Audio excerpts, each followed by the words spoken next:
Hello, my dear friends and my dear students. Most welcome again on this YouTube channel. Today, our topic is from the passing of Arthur, explanation with reference to context. और साथ ही आपसे कहना चाहूँगा यदि आपने अभी तक मेरे इस YouTube चैनल को सब्सक्राइब नहीं किया है तो आप इसे सब्सक्राइब कर दें और बेल आइकन को प्रेस कर दें जिससे कि आपको मेरे इस चैनल से जुड़ी हुई सारी वीडियो प्राप्त होती रहे और उससे आप अपना ज्ञान वर्धन करते रहें। तो from the passing of Arthur explanation, यहाँ सबसे पहले इसका आप हिंट देख लेंगे। इसका शुरू वाले स्टेंजा का इसका हिंट है, and slowly dash dash dash face again. Reference, these lines have been selected from the passing of Arthur composed by Alfred Lord Tennyson. ये पंक्तियाँ अल्फ्रेड लॉर्ड टेनिसन द्वारा रचित from the passing of Arthur नामक कविता से ली गई हैं। कॉन्टेक्स्ट, King Arthur has been badly wounded in the battlefield. राजा आर्थर युद्ध में के मैदान में बुरी तरीके से घायल हो चुका है। His end of life is coming soon. उसके जीवन का अंत बहुत ही निकट है, वो मरने वाला है। Here he consoles Sir Bedivere.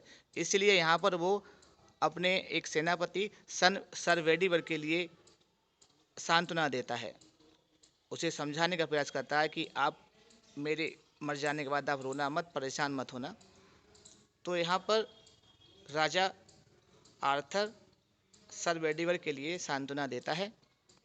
Explanation, king Arthur console sir Bedivere saying that. राजा आर्थर वेडिवर को सांत्वना देता है और वो उससे कहता है, change is the law of nature. बदलाव प्रकृति का नियम है, परिवर्तन प्रकृति का नियम है।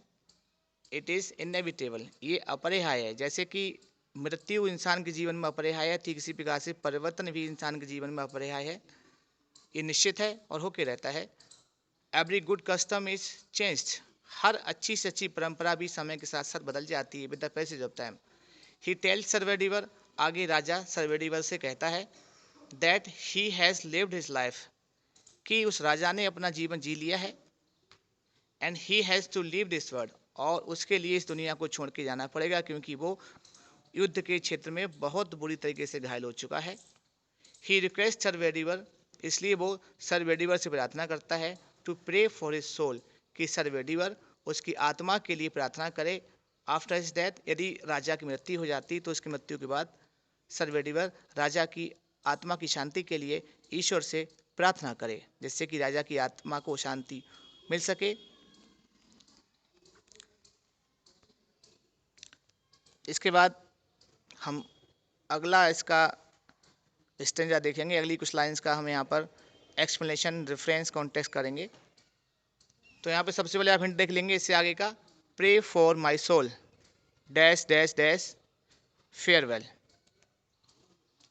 ये पोएम के अंत तक का यहाँ पर हम आपको एक्सप्लेनेशन कराएंगे।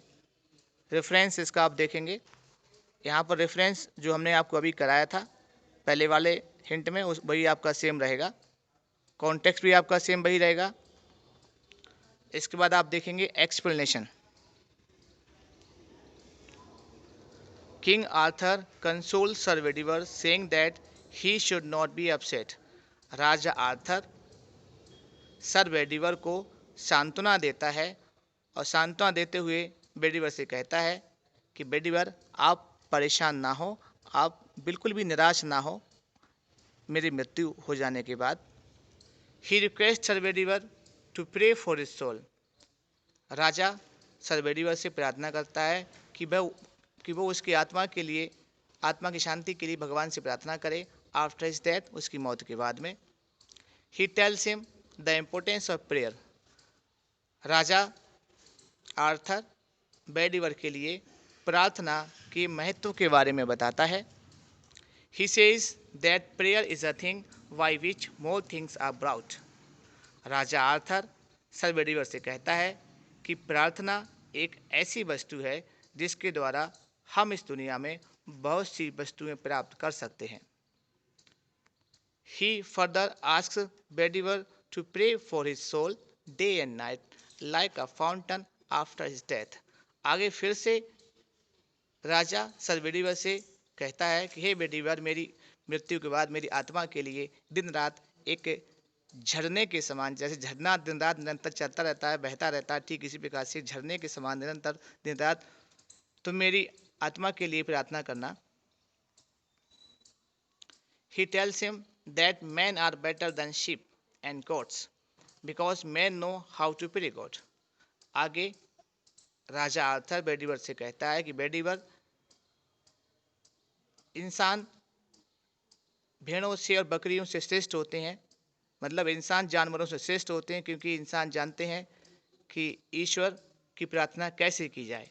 इंसान जानता है कि वह स्वयं के लिए और अपने मित्रों के लिए ईश्वर से प्रार्थना कर सकता है।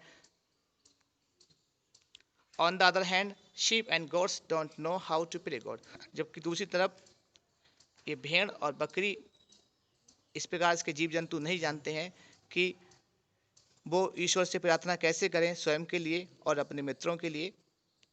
The whole round earth is bound by gold chain about the feet of God.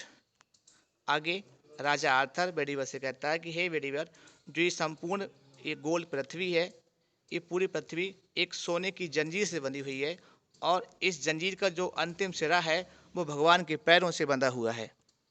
Saying these words to sir Bedivere, king Arthur dies. इतने शब्द, इतनी बातें सर बेडीवर को बताने के बाद में राजा आर्थर उससे विदाई ले लेता है और राजा आर्थर की मृत्यु हो जाती है। और ये एक्सप्लेनेशन हमारा यहीं पे फिनिश हो जाता है। और आपसे एक बार फिर से कहना चाहूँगा, यदि आपने हमारे इस चैनल को अभी तक सब्सक्राइब नहीं किया है तो इसकी सारी जानकारी पाने के लिए, लेटेस्ट अपडेट पाने के लिए आप इसे सब्सक्राइब करें और बेल आइकन को भी ज़रूर प्रेस करें। इसी के साथ थैंक यू।